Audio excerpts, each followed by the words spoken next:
Yo, what's going on, guys? It's the director. I'm really excited to bring you my second tile guide, which is on the Lazy Treehouse Nursing Home, also known as the Ewok Village or Treehouse Zone. Before I get in the video, please like and subscribe. This is the second guide in the series, and I would hate for you to miss out on the other individual tile guides I'm going to be putting out. These guides are made with the help from the top 100 players in Darwin project, so trust me, you do not want to miss out on this series. Alright guys, let's go ahead and jump right into the video. In the Lazy Tree Nursing Home, there are two spawns. The first one is what we're going to call the boom shroom spawn. The reason being there's a boom shroom close that you can take on your aggro route from this spawn. The second is non-boom shroom spawn, located kind of on the outskirts of the tree houses. These are simple names, but they're easy to remember. That's why we're using them. There are three portal spawn locations. One is going to be located behind this giant wooden wall. The next location is going to be between a bunch of rock formations towards the outskirts of the zone. The last is located on the outskirts of the zone surrounded by forest. Again, I'm not going to expect you to know all the portal spawns, but knowing where portal spawns are help you with knowing which way your zone is turned and also helps with overall map awareness. Okay, we've covered the spawn and portal location, so what I'm going to be doing next is covering the passive route from non-boom shroom spawn. So the first thing you're going to do is chop down the two trees when you spawn in, and then turn 180 degrees heading backwards.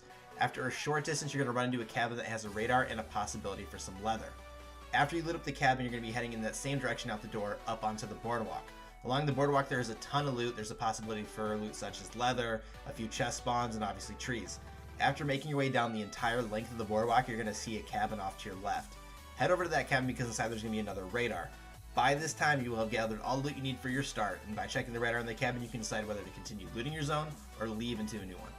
Now we're going to be covering the aggressive route from non-boom shroom spawn. The aggressive routes are a lot faster than the passive routes because they are focused on getting to the best advantage point for fighting your opponent. So the first thing you're going to do is take the two trees in front of you and then head at a slight angle to your left. This is going to bring you to a small platform that links you into the network of tree houses. There's a chance for a few leathers along the way and more than 3 chest locations within a few steps of the center platform. But when you get to the center platform, you should be able to tell if the other person is playing aggressive and heading into your zone, or if you have time to loot up. Alright, we've covered the routes for non-boom shroom spawns, so now we're going to move over to the boom shroom spawn, and Scarecrow is going to be showing us his passive route. The first thing he's going to do is grab the two trees and head in kind of a horseshoe-shaped route, grabbing the tree and leather if they spawn. There's also a chest location against the rock wall.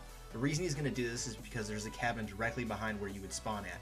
Inside there's a chance for leather and obviously a radar. For the sake of this route, we're going to pretend that there is someone in the zone and he wants to continue playing passive. He will head out of the cabin back towards his spawn, and then to the right a little further you will see a boom shroom, which you will take to the outskirts of the map. If you hit it about the right angle that he did, you'll end up next to a cabin. Outside there is a chest spawn, and like always there'll be another radar within the cabin.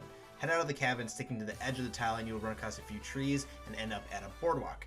On the boardwalk there is leather and chest spawn along the way, and at the end of the boardwalk there will be a third cabin with radar, and from here you can decide whether to engage your opponent or leave the zone entirely.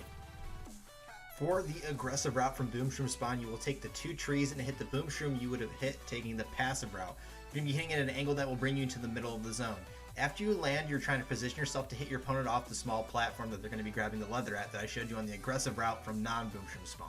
Taking control of the high ground around the center platform is very important. There's a lot of chests, leather, and trees all around the center. So if you're not challenged, go ahead and loot up around the center. Remember, if you are alone in your zone or your opponent has left, feel free to combine routes to maximize the amount of loot you can get from the zone. This last part of the guide is more aimed at mid to late game when you're in this tile. This final part of the video is going to go over advantage spots and strategies for the zone. The first advantage spot, especially in sudden death, is a place Scarecrow calls the sneaky stairway. You can crouch under the stairs and there isn't a place anyone can shoot you from, and you can stand up and shoot through the stairs. The second spot that gives you an advantage is on top of the center platform roof that has the electronic on it. It's a really high advantage point, and you don't need a glider or movement electronic to get on top of there unless your name is silent. Come on, Silent, you can do it. What do you mean? I want to see you do it. Oh my gosh. To get on, you can jump from the higher part of the platform next to it and land on part of the roof that extends out to get right on top of it. The last spot is one that is to surprise your opponent. There are a few bushes around the platforms that if you crouch inside, you are nearly invisible. A few strategies to go along with the guide is that this tile is really unique because of its multi-layers. Taking control of one level and holding it is a really good idea.